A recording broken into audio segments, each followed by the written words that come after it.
Gold buyers, మీ కష్టాల్లో నమ్మకమైన మీ ఆత్మీయ నేస్తం.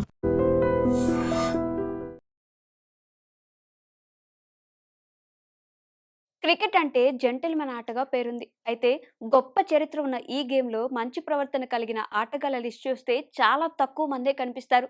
సాధారణంగా ఒక బ్యాటర్‌ను అంపైర్ ఔట్‌గా ప్రకటిస్తేనే గ్రౌండ్‌లో నుంచి కదలడానికి మనసు రాదు. ఔట్ అని తెలిసినా వెంటనే డీఆర్ఎస్ తీసుకునే ఆటగాళ్లు చాలా మందే ఉన్నారు. కొంతమంది అయితే అంపైర్లతో గొడవలు పెట్టుకొని మరీ వాదిస్తూ ఉంటారు.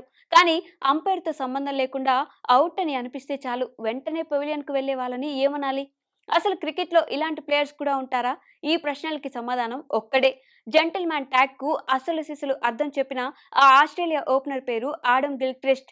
గిల్క్రిస్ట్ అంటే విధ్వంసకర బ్యాటర్ అని చాలా మందికి తెలుసు. ఈ మాజీ స్టార్ ఓపెనర్ గురించి పెద్దగా పరిచయం కూడా అవసరం లేదు. క్రీజ్‌లో ఉంటే బౌలర్ల పాలిట సింహస్వప్నంలా మారే గిల్లీకి అంతకు మించిన మంచి మనసు ఉందని కొందరికే తెలుసు. బాగా ఆడి దేశాన్ని గెలిపించడం గర్వకారణం. కానీ అలాంటి గొప్ప ఇన్నింగ్స్‌లు నిజాయితీగా రావాలి. గిల్క్రిస్ట్ కూడా తాను ఆడే ఆటలో నిజాయితీని కోరుకుంటాడు. ఒకటి కాదు, రెండు కాదు, ఎన్నోసార్లు గిల్క్రిస్ట్ క్రికెట్‌లో తన క్రీడా స్ఫూర్తితో ఆకట్టుకున్నాడు. తన గొప్పతనం గురించి తెలిపే ఒక సంఘటన గురించి ఇప్పుడు తెలుసుకుందాం. అది 2003 ఐసీసీ వన్డే వరల్డ్ కప్. శ్రీలంకపై ఆస్ట్రేలియా సెమీఫైనల్ ఆడుతుంది. అత్యంత పటిష్ట జట్టుగా పేరున్న ఆసీస్‌ను ఓడించి ఫైనల్‌కు వెళ్లడం అప్పట్లో శ్రీలంక జట్టుకు బిగ్ ఛాలెంజింగ్‌గా మారింది. క్రికెట్ లవర్స్ ఎంతగానో చూడాలనుకున్న మ్యాచ్ స్టార్ట్ అయింది. మొదట ఆస్ట్రేలియా బ్యాటింగ్ కావడంతో మ్యాచ్ మరింత ఆసక్తికరంగా మారింది. ముఖ్యంగా ఆస్ట్రేలియా జట్టులో ఓపెనర్ గిల్క్రిస్ట్ విధ్వంసాన్ని ఆపడం చాలా కష్టం. క్రీజ్‌లో ఎంతసేపు ఉన్నామన్నది ముఖ్యం కాదు, మ్యాచ్ స్వరూపాన్ని మార్చేశామా లేదా అనేది ముఖ్యం అనేలా ఈ ఆసీస్ ఓపెనర్ బ్యాటింగ్ ఉండేది. మ్యాచ్ ప్రారంభం కాగానే గిల్క్రిస్ట్ తన బ్యాటింగ్‌తో మెరుపులు మెరిపించడం స్టార్ట్ చేశాడు. 19 బంతుల్లోనే 2 ఫోర్లు, ఒక సిక్సర్‌తో 22 పరుగులు చేసి మంచి టచ్‌లో కనిపించాడు. ఈ దశలో శ్రీలంక కెప్టెన్ సనత్ జయసూర్య ఇన్నింగ్స్ 6వ ఓవర్‌లోనే గిల్క్రిస్ట్‌ను ఆపడానికి పార్ట్ టైం బౌలర్ అరవింద డిసిల్వాను బౌలింగ్‌కి తీసుకొచ్చాడు. ఈ ఓవర్ రెండో బంతికి గిల్క్రిస్ట్ స్వీప్ షాట్ ఆడడానికి ప్రయత్నించాడు. అయితే బంతి మొదట ప్యాడ్, ఆ తర్వాత బ్యాట్ ఎడ్జ్ తీసుకుని అక్కడే పైకి లేచింది. బంతి అక్కడే పైకి లేవడంతో ఈ క్యాచ్‌ను శ్రీలంక వికెట్ కీపర్ కుమార సంగక్కర పట్టుకున్నాడు. సౌండ్ రావడంతో లంక ప్లేయర్స్ అవుట్ అంటూ చాలా కాన్ఫిడెంట్‌గా అపీల్ చేశారు. ఆన్‌ఫీల్డ్ అంపైర్ రూడీ కోర్జన్ మాత్రం నాట్అవుట్ అంటూ తల అడ్డంగా ఊపాడు. దీంతో శ్రీలంక తీవ్ర నిరాశకు గురైంది. లంక ప్లేయర్స్ అందరూ అంపైర్ నిర్ణయంపై అసంతృప్తి వ్యక్తం చేశారు. ఇలాంటి సమయంలో గిల్క్రిస్ట్ తన నిజాయితీతో ప్రతి ఒక్కరిని ఫిదా చేశాడు. అంపైర్ అవుట్ ఇవ్వకపోయినా బంతి బ్యాట్ ఎడ్జ్ తీసుకుందని ఈ ఆసీస్ దిగ్గజానికి తెలుసు. అందుకే తాను అవుటేనని హుందాగా ఒప్పుకొని గ్రౌండ్ నుంచి పెవిలియన్‌కు కదిలాడు.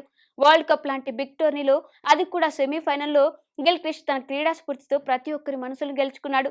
అప్పట్లో డీఆర్ఎస్ ఉండేది కాదు. అంపైర్ అవుట్ ఇస్తే అవుట్, నాట్అవుట్ ఇస్తే నాట్అవుట్. అయితే అంపైర్ నాట్అవుట్ ఇచ్చాడు కదా అని ఈ ఆసీస్ ఓపెనర్ అడ్వాంటేజ్ తీసుకోలేదు. తన ప్రవర్తన, నిజాయితీతో రియల్ జెంటిల్‌మ్యాన్‌లా నిలిచాడు. 2003 వరల్డ్ కప్‌లో గిల్క్రిస్ట్ చేసిన ఈ గొప్ప పనికి అత్యున్నత క్రీడా స్ఫూర్తి అవార్డు లభించింది. ఇలాంటి సంఘటనలు బౌలర్లకు జరిగితే పెద్దగా చర్చ ఉండేది కాదు.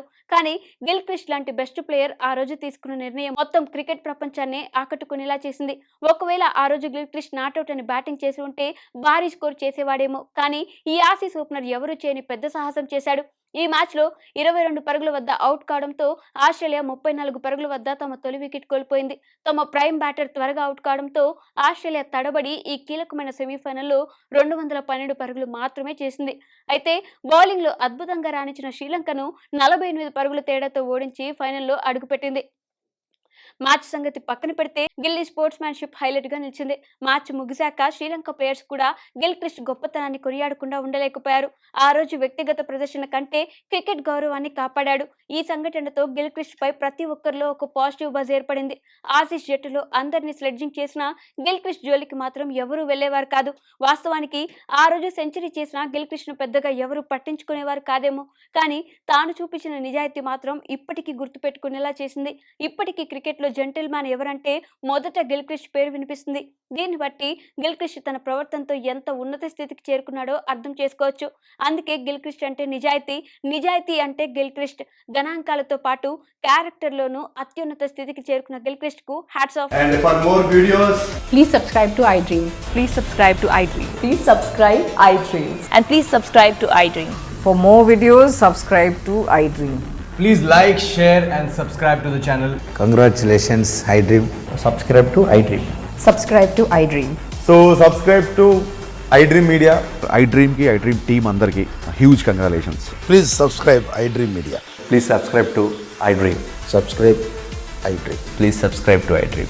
ఐ డ్రీమ్ అంటే నా కళల ఛానల్ను సబ్స్క్రైబ్ చేసుకున్న నోరు తిరుగుతలేదు మీరైతే గంట గుర్తు కొట్టండి. For more such videos, please subscribe to iDream. Subscribe to iDream. Please subscribe to iDream. Please subscribe iDream Media. Please do subscribe to iDream. Please subscribe to iDream Media. For best entertainment and information, please subscribe iDream. And don't forget to subscribe to iDream.